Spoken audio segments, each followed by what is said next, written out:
Là, et parce que nous aimons votre présence sur ce plateau, nous avons essayé de faire, on va dire, une compile et de comprimer, on va dire, quelques-unes de vos prestations pour que chaque téléspectateur et chaque personne ici dans ce public puisse être au fait de ce que vous savez faire. C'est parti.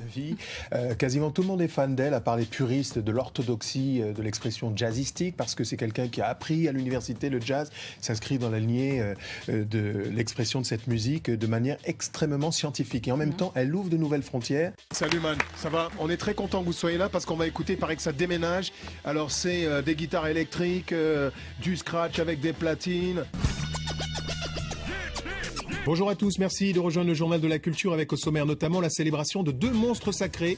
Nous accueillons un artiste de renommée planétaire, un authentique descendant de Soundiata Keïta, fondateur de l'Empire du Mali. Salif Keïta, bonjour. Bonjour. Bienvenue. Au Mali, on dit Koro, c'est-à-dire le grand des grands, le grand frère. De nombreux artistes ont d'ailleurs décidé, eux, de boycotter ces jeux à Mobé.